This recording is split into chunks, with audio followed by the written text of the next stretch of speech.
নববর্ষের শুভেচ্ছা বার্তাতেও কিন্তু রাজনীতি বাদ গেল না। গতকাল দিনভর একেবারে সকালেই কিন্তু মমতা বন্দ্যোপাধ্যায় সোশ্যাল মিডিয়ায় পোস্ট করেছিলেন।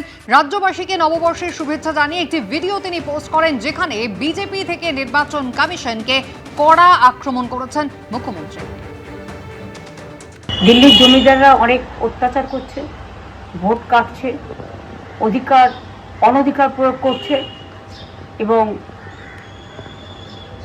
বিজেপি ভ্যানিশ ওয়াশিং মেশিন সব এজেন্সি দিয়ে বাংলার উপর জুলুম অত্যাচার করছে। এই অত্যাচারের বদলা নিন। আপনাদের কাছে অনুরোধ, আপনার একটা ভোট দয়া করে দিন। তৃণমূল নেত্রীর পাশাপাশি নববর্ষের শুভেচ্ছা জানিয়ে পশ্চিমবঙ্গবাসীকে খোলা চিঠি দিয়েছেন প্রধানমন্ত্রী নরেন্দ্র মোদী। তিনি লিখেছেন, তৃণমূলকে আক্রমণ করে প্রধানমন্ত্রী লিখেছেন, বিগত 15 বছর ধরে পশ্চিমবঙ্গবাসী অপশাসক, বিশৃঙ্খলা, দুর্নীতির শিকার, যা সাধারণ মানুষের মৌলিক অধিকার, সম্মান, পশ্চিমবঙ্গের সংস্কৃতির উপর চরম আঘাত এনেছে। বর্তমানে রাজ্য সরকার যে ভয়ের পরিবেশ তৈরি করেছে, তার ফলে মা বোনেদের নিরাপত্তা, যুব সমাজের কর্মসংস্থান, গরিব মানুষের অধিকার থেকে পশ্চিমবঙ্গবাসী আজ বঞ্চিত।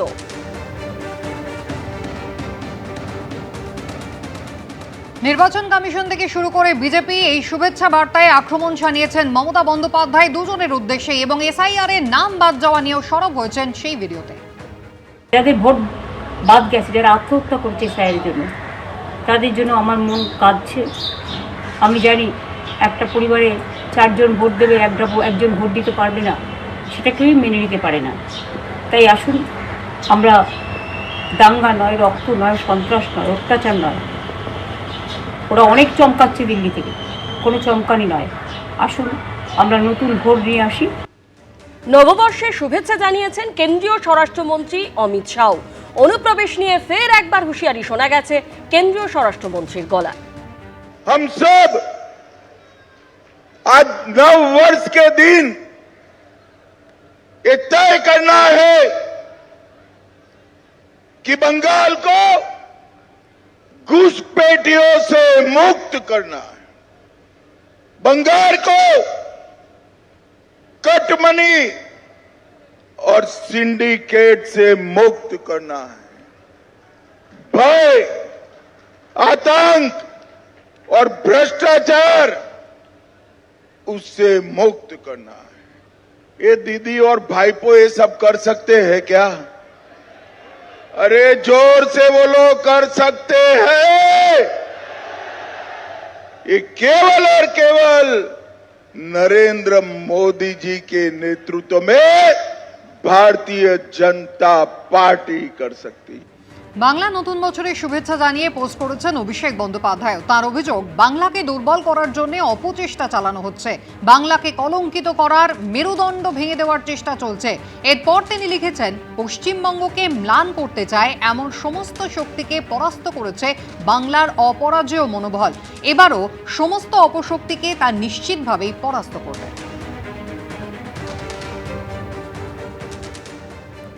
একদিকে অভিষেক বন্দ্যোপাধ্যায় যখন বলছেন যে বাংলাকে দুর্বল করার অপচেষ্টা চালানো হচ্ছে, তখন শুভেন্দু অধিকারী পয়লা বৈশাখের প্রচারে দাবি করছেন যে পরিবর্তনের জন্য রাজ্য প্রস্তুত। পাবলিক প্রস্তুত, সব পদ্ম ফুলে বোতাম ঠিক। মমতা ব্যানার্জি হারবে নিজে, সঙ্গে সবগুলো হারবে। বাংলার যুবদের আর্জি জানাবো, ইতিবাচক হওয়ার সংকল্প করুন, পরিবর্তনের অংশ হওয়ার সংকল্প করুন। রাজ্যপাল RN রবির এই মন্তব্য উস্কে দিল নতুন বিতর্ক। রাজ্যপালের ইঙ্গিতপূর্ণ মন্তব্যের পর কারো নাম না করে লাট সাহেব বলে আক্রমণ করলেন Mamata Bandyopadhyay. Resolve to be part of the change. लाट साहब बांग्लार सबसे बड़ा घर में जिन्हें रहते हैं। বিজেপি বলছে রাজ্যে পরিবর্তন চাই। দুদিন আগেই বিজেপির সংকল্পপত্র প্রকাশ করেছেন স্বরাষ্ট্রমন্ত্রী অমিত শাহ। আর বুধবার রাজ্যের নতুন রাজ্যপালের মুখে উঠে এলো পরিবর্তন, সংকল্প, এই দুটি শব্দ। রাজ্যপালের পদ সাংবিধানিক, রাজ্যপাল রিপোর্ট করেন কেন্দ্রীয় স্বরাষ্ট্রমন্ত্রকে। কিন্তু রাজ্যপালরা আদৌ নিরপেক্ষ হন নাকি কেন্দ্রের শাসকের নির্দেশে কাজ করেন, তা নিয়ে বিতর্ক বহু যুগের। এই আবহে রাজ্যপাল RN রবির মন্তব্য উস্কে দিল নতুন বিতর্ক। Schools and colleges are way below the national average. We only talk about or think about negative. I urge all especially my young friends of Bengal, resolve to be positive, resolve to be part of the change. लक्षाएं Banglar सबसे बड़ा घर में जिन्हें रहते हैं, हम नाम नहीं कहने चाहूंगी, आज स्टेटमेंट दिया। अभी आप लोगों को अंडर में आने का बाद आप लोगों ने एवरीडे वायलेंस कर रहा है। This will go against of the election commission officials. We are not, क्यों हमारे पास अभी लॉ एंड ऑर्डर नहीं है, इलेक्शन कमीशन का पास है और गवर्नमेंट ऑफ इंडिया का पास है। सबको डराते हैं, बोलता है मारना दे देगा, बड़ोलिन दे देगा, पहले अपन को संभलाओ। ভোটের মুখে হঠাৎই প্রাক্তন আইএএস অফিসার সিভি আনন্দ বোসকে সরিয়ে তার জায়গায় আনা হয়েছে প্রাক্তন আইপিএস অফিসার রবীন্দ্র নারায়ণ রবিকে। নতুন রাজ্যপালের নাম ঘোষণা হতেই ধর্মতলার ধর্ণামঞ্চ থেকে আক্রমণ শানিয়েছিলেন মমতা বন্দ্যোপাধ্যায়।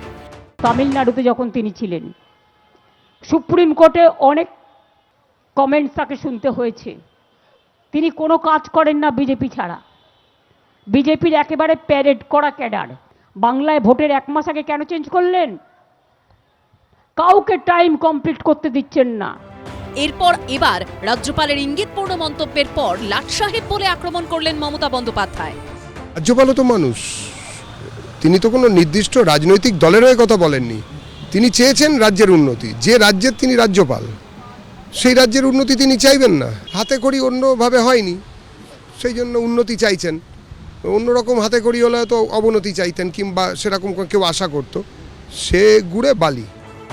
বিধানসভা ভোটের ফলাফল কি রকম হবে? কোন দল নিরঙ্কুশ সংখ্যাগরিষ্ঠতা পাবে নাকি ত্রিশঙ্কু হবে? ত্রিশঙ্কু হলে কিন্তু রাজ্যপাল কাকে সরকার গড়তে ডাকবে তা নিয়ে তার ভূমিকা অত্যন্ত গুরুত্বপূর্ণ ও তাৎপর্যপূর্ণ হয়ে উঠবে। রোমা পাল, হিন্দোল দে ও অর্ণব মুখোপাধ্যায়ের রিপোর্ট, এবিপি আনন্দ।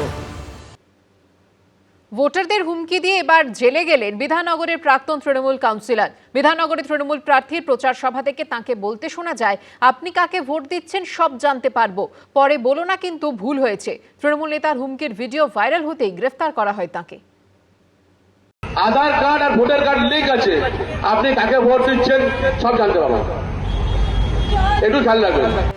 বিধাননগরের তৃণমূল কংগ্রেস প্রার্থী সুজিত বসুর সমর্থনে প্রচার সভা, আর সেই মঞ্চ থেকে এভাবেই ভোটারদের হুমকি দিয়ে গ্রেফতার হলেন বিধাননগরের প্রাক্তন তৃণমূল কাউন্সিলর নির্মল দত্ত। 6 এপ্রিল হুমকি দেন তিনি, আপনি কাকে ভোট দিচ্ছেন সব জানতে পারবেন, একটু খেয়াল রাখবেন। অ্যাপ আছে, অ্যাপে দেখে নেবো কার কি আছে না আছে, পরে বলো না কিন্তু কেন ভুল হয়েছে। 9 দিনের মাথায় বুধবার বিধাননগর দক্ষিণ থানায় তলব করে জিজ্ঞাসাবাদের পর গ্রেফতার করা হয় প্রাক্তন তৃণমূল কাউন্সিলরকে। 24 তারিখ পর্যন্ত তাকে জেল হেফাজতে পাঠিয়েছে বিধাননগর আদালত। হুমকি দিয়েছেন দিলীপ ঘোষ, হুমকি দিয়েছে শুভেন্দু অধিকারী, হুমকি দিয়েছে সুকান্ত মজুমদার। কোন অ্যাকশন নিয়েছে নির্বাচন কমিশন?